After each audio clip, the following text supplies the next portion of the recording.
Good players, great player money. Dak Prescott is a good player. If the Cowboys pay him $40 million a year, it would be a grave mistake. They need to look at a situation like the Rams or like the Philadelphia Eagles and go, uh-oh, can we learn from maybe paying a guy too much money, so to speak? Dak Prescott deserves good player money. I love watching Dan watching himself. That's really what this segment should be. I like when you gave a hot take, Dan Orlovsky. You made sure to wear a good outfit because you knew that was going to get played around the networks. Let's just get right into it. Stephen A., go for it. You agree? Of course I don't. Of course I don't agree. And let me educate Mr. Dan Orlovsky about something. You know, I want to talk about you personally, Dan Orlovsky, because let your brother Stephen A. Smith come in here and help you out a little bit. You are an exceptional football mind and an exceptional football analyst. When contract negotiations come up, I want you to know that that very clip right there could be used against you. And I'm going to tell you why it could be used against you. Because essentially you've ignored the number one rule when it comes to negotiations. You get what the market will allow you to get. That's what the hell your value is. It ain't you looking at somebody or somebody looking at you and defining what's good or what's great. It's about what the market allows. Now, we are living in a world where Russell Wilson is making 35, Aaron Rodgers is making 34, you've got Deshaun Watson making 39, you've got Patrick Mahomes making 45, and the Dallas Cowboys are in a situation because they franchised Dak Prescott last year. If you franchise him this year, it's going to cost $37 million against you, and obviously if you think about trying to do it next year, which you won't do because it's going to cost you $50 million, which gives him all the leverage in the world. So because of that leverage, Dan Orlovsky, now we've got a situation here. If you're willing to pay him $37 million, you trying to tell me instead of paying him $37 million for 1 year, you don't want to take care of him and add about $2 or $3 more million to the mix so you can take care of him for the next 4 or 5 and be done with it and have peace and harmony within your franchise at the quarterback position? That would be the smart way to go about doing things. So you could talk about Dak Prescott being good. I think he's better than good. You're 42-27 as a starter. You've got a near 3-to-1 turn TD to interception ratio. When you're on the football field, you've taken him to the playoff twice. You've won a playoff game, okay? In your 4 years as a starter, up until you got injured last year in Game 5, you hadn't missed a single game. It was back page news when you missed a practice. When he wasn't in the lineup, we saw all of a sudden the offensive line looked even worse. Andy Dalton got exposed. Ezekiel Elliott didn't look like himself. Amari Cooper, Michael Gallup, CeeDee Lamb and those boys, as well as talented as they are and as much as they can play, they didn't look as formidable without him on the football field. And don't even get me started with leadership in the locker room or lack thereof. And so when you take all of those things into consideration and you consider the fact that we're talking about America's team and you understand the cachet that comes along with it, excuse me, you take care of the one that you've got, the one that's produced for you, and that is the route you go into. It ain't about, oh, he's very good, but you don't pay him great money. Well, guess what? To the Dallas Cowboys, he's pretty damn great because they flat out stink without him. And that is where the marketability comes from. And that is why you give Dak Prescott the money and say, I'm done with it. Whether you think he's worth it or not. If it ain't 40, it's 38. So damn what? If you got to lock him up and get rid of this problem for the next 3 or 4 years. Now, I got to respond to what you just said first, Stephen A., how you started before I get to you, Dan. Number one, you don't have to be irrational just because the market's irrational. And I think that's been my point about quarterbacks. Quarterbacks are overpaid. There is a cap there so that people like Dan will come on TV and say, hey, you want to win Super Bowls or you want to be the highest paid? All a cap does, a hard cap, is funnel money from the players to the owners.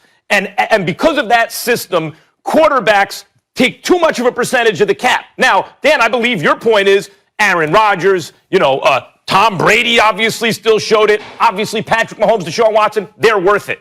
But you better be sure your guy is worth it before you give him that money. And even if it is, it could be a handicap to you the way it is Russell Wilson in Seattle. Okay, that's one. But here's why actually Stephen A. is right in this case, and you're wrong, Dan, because I had the exact same point of view you do now a year ago. A year ago, I had the same point of view as you. 3 things happened, okay? That means that Jerry Jones has lost the negotiation. It played out. Jones was taking a certain position. He has now lost, and it's just a matter of time. It's not a matter of if. It's just he's going to have to come forward and say, Dak beat me. Here are the three things that happened.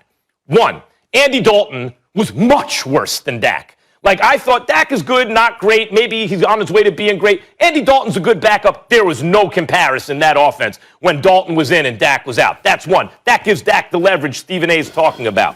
Two, no one else in the division has a quarterback.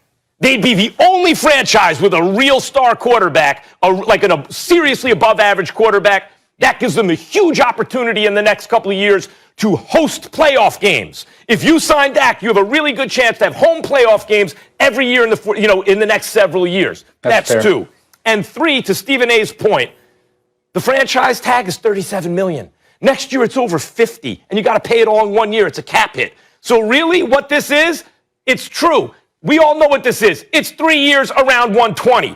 The Wentz signing was a mistake. I thought so at the time. It proved to be a mistake. The Goff signing was a mistake. I thought so at the time. It proved to be a mistake.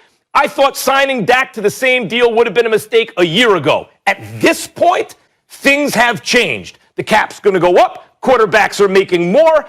You are terrible without Dak. You're good with him. You're going to have to pay him.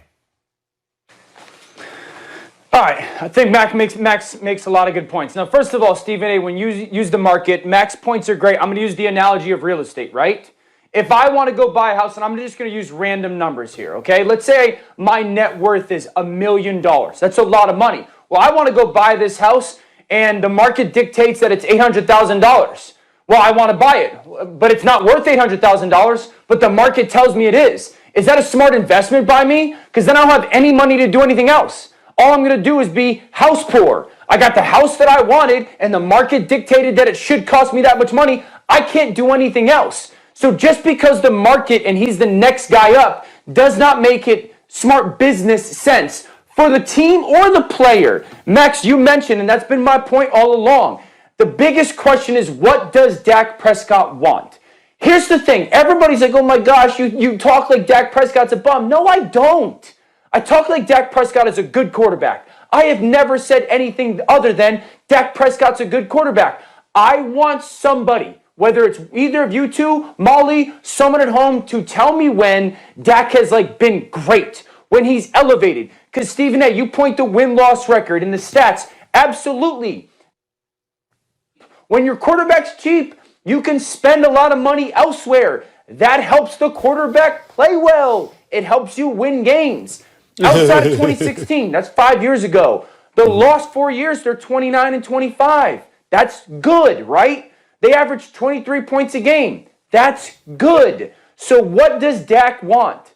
Does Dak want to be the highest paid quarterback in football? Yes, the way he's business sensed that, he's earned that right then. So go ahead and do that. But understand, you're not going to win doing that. It's almost impossible. Look at what happened in Seattle. Max, you referenced Philadelphia and Los Angeles. How do the Cowboys not become those two teams 2 years from now? How do they focus on not doing that? So what do they want? Short-term deal, 3 years. My next question would be this. Once you determine or decide to pay him great player money, that Deshaun, Rodgers, Mahomes, that world money, I need someone to tell me if they are 100% confident that the Cowboys can win, legit win, NFC title, Super Bowl, and they believe that Dak will carry a subpar roster, because that's what happens to your roster. You mentioned Andy Dalton. Yes, Dak is better than Andy Dalton. We all know that, but by a significant margin, because he's one of the top 10, 12 starting quarterbacks in the NFL. That offense was absolutely decimated. I think the division point is very good, that you can feel confident winning a division. But at the end of the day, this comes down to, he has been good. Point to me the time, outside of the rookie year, guys, 5 years ago, it happened, no doubt. Point to me the time you're like, oh my gosh, that is a stretch of football when Dak has been absolutely great. Dan Orlovsky, may I interject, please? Let me be very, very clear. Number one, if you recall, when Dak Prescott, other than the 17 points they scored in the opening loss to the Los Angeles Rams to start the season, they scored 40, 31, 38. In the game he got hurt, they dropped 37. Don't go there. Don't go there. Don't go there. I'm going to I do bury get to that go point, there. Stephen A. Hold I'm on, going to wait a bury minute. it. Wait a minute. My point to you is this. When you look at the Dallas Cowboys and we talk to them, what do we rave about when we talk about the Dallas Cowboys? We say that Jerry Jones is a brilliant businessman. I thought it was about winning football games. Because being a brilliant businessman and being worth $5 billion as a franchise, that hasn't helped them win. A matter of fact, it's just made it more glaring that they lose. So we know they get headlines, and we know they get notoriety, and we know that they got the star on their helmets and they play in the $1 billion playpen. But that hasn't transferred into victories, okay? With Dak Prescott on the football field, if that gives you your best chance to win, that also helps elevate his stature. And then, by the way, this is the National Football League we're talking about. So you know this better than me, Dan Orlovsky. Maybe it's not just literally about the money.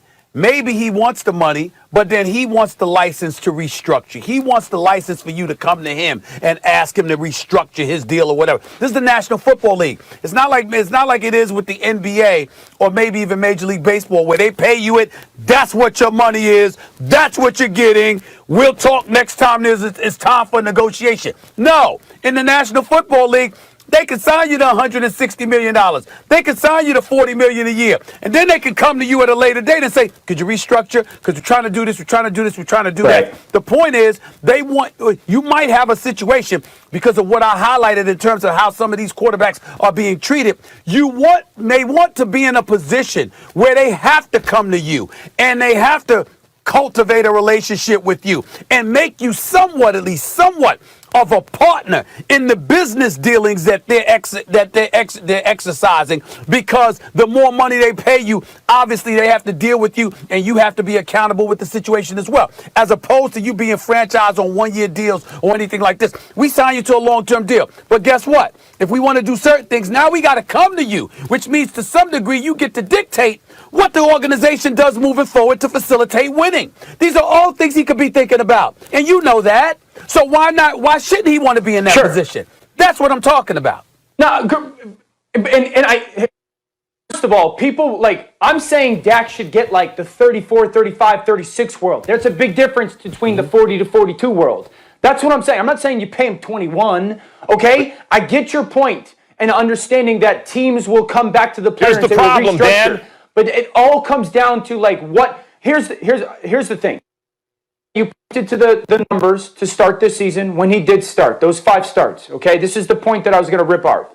In those the first halves of those football games, Dak threw for 4 touchdowns and he had 4 turnovers. Okay, so let's not pretend like they were building these massive leads and all of a sudden everything fell apart. But the offense was really good with Dak. And then in the second halves, when they were down multiple scores, threw for a bunch of touchdowns and 1,000 yards. Okay, wait, Dan. Those numbers and stats look the way they do. Dan, the time to sign Dak to an upper middle class quarterback contract was 2 years ago. Might have been a year ago. 2 years ago. The time Sure, to sign him to the numbers you're talking about was a year ago. The problem now is, and where Stephen A. is actually right about this right now, the franchise tag has him at 37 this year. It all counts against the cap. Next year, it'll be 53 or 54. They can't afford it.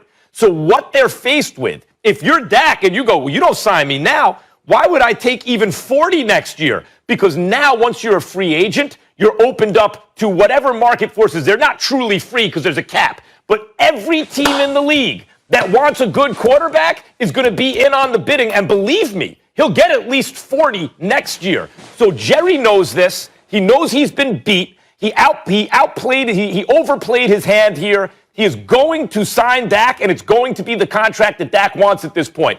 My prediction, 3 years and very close to $120 million. Okay, but that goes back to my initial point. What do you want? Because Greeny did a great piece this morning. There's no player in the NFL, I think, over the last 3 or 4 years has made more money than Kirk Cousins. So yes, if that is when you get drafted into the NFL, every player's goal is to get to that second contract. We know that's happening for Dak Prescott. He learned that. So then what is the next goal? Is it to just sit here and say, well, I beat the franchise tag system, I beat the financial system, and I got more money than anybody? That's fine, but don't expect to win then. That's my point. Do not expect to get to the NFC title game You can or to sign for get the to money. the Super Bowl? You Or can do you sign want to for sit the there and money. say, I'm going to get a ton of money because I've Stephen earned A., it? should they but expect do to what win in Patrick Dallas? Mahomes did. Stephen can A. sign for Stephen A. Patrick Let me just lob this up for Stephen A. Please. Take less money to keep our Dan- team together. Dan, please let me lob this up for Stephen A. Stephen A., should Dak have any faith that the Cowboys will field a Super Bowl championship caliber team if he takes less money? Please, please, he knows better. That's the bottom line. And here's the deal. At the end of the day, you can sign him to the dollars. And then you just have to go to him to restructure when you want to do something in the future, and he'd have to be complicit in your dealings. easy. That's all. That's it. It seems like they don't want Dak to have cachet. It's clearly, according to everybody, it's not about the money. Jerry Jones